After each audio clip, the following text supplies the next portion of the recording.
Fantástico conta uma história do além.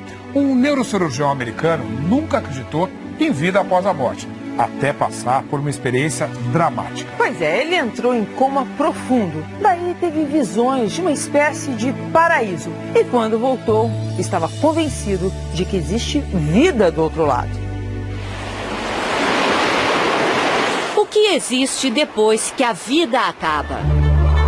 Para o neurocirurgião Alexander Eben, a morte sempre significou o fim de tudo. Ele entende do assunto. Foi professor da Escola de Medicina de Harvard, nos Estados Unidos, e há mais de 25 anos estuda o cérebro. Sempre tinha uma explicação científica para os relatos dos pacientes que voltavam do coma com histórias de jornadas fora do corpo para lugares desconhecidos. Até que ele próprio vivenciou uma delas. E agora afirma: existe vida após a morte. 10 de novembro de 2008, o Dr. Alexander é levado às pressas para o hospital com fortes dores de cabeça. Ao chegar lá, é imediatamente internado na UTI. Em poucas horas, já estava em coma profundo. Ele havia contraído uma forma rara de meningite. Quando o Dr. Alexander entrou no hospital, os médicos disseram à família que a possibilidade dele sobreviver seria muito baixa.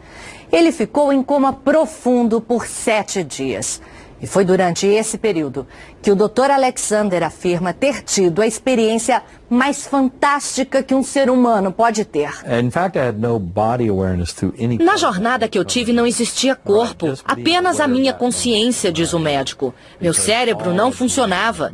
Eu não me lembrava de nada da minha vida pessoal, meus filhos ou quem eu era. Ele escreveu um livro para relatar a sua experiência de quase morte e conta que primeiro foi levado para um ambiente escuro, lamacento. Em seguida, chegou a um lugar bonito e tranquilo. Um vale extenso, muito verde, cheio de flores e repleto de borboletas, diz ele. Ali também estava um espírito lindo, uma mulher com uma roupa simples e com asas. Ela me disse: você vai ser amado para sempre. Não há nada a temer.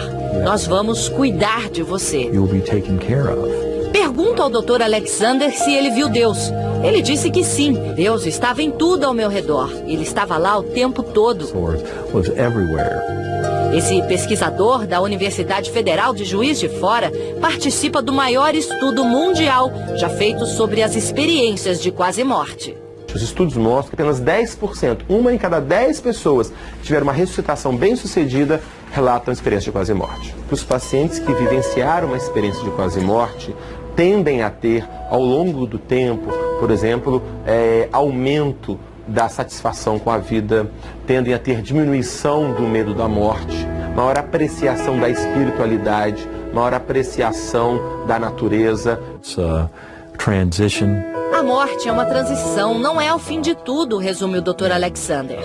Minha jornada serviu para me mostrar que a consciência nossa existe além do corpo. E ela é muito mais rica fora dele.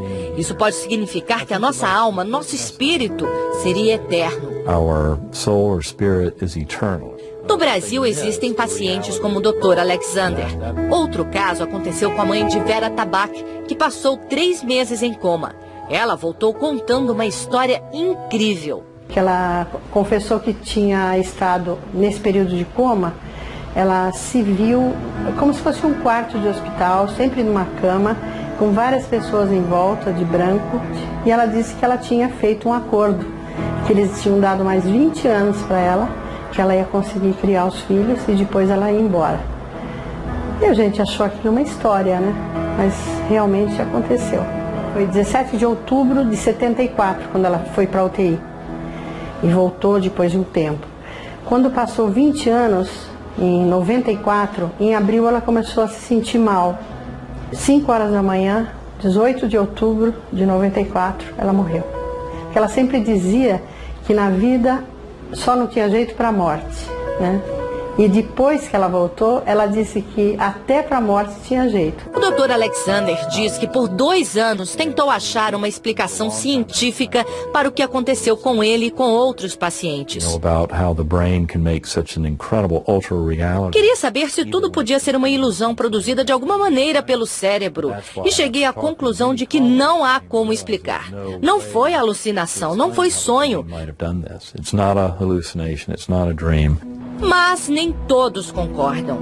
O professor de neurociências da Universidade de Colômbia, Jim Mobbs, diz que é difícil acreditar num desligamento completo do cérebro e que mesmo no caso do Dr. Alexander, outras áreas do cérebro podem ter permanecido ativas, provocando as sensações que ele descreve.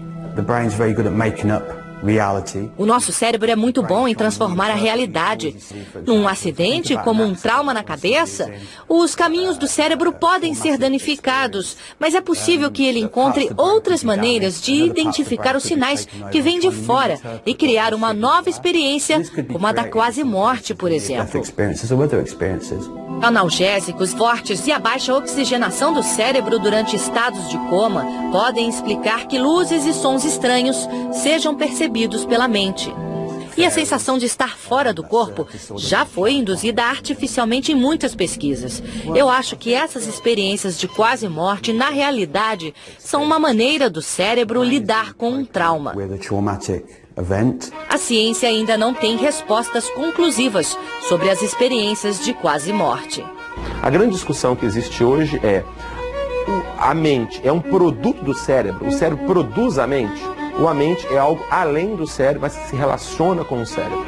Independentemente do que tenha acontecido, diz a esposa do Dr. Alexander, para ela, que ficou ao lado do leito do hospital esperando o marido voltar, o final foi feliz. Quando chegamos em casa e sentamos no sofá, não consegui acreditar que ele estava lá, sentado junto comigo de novo. We were there sitting on the sofa together.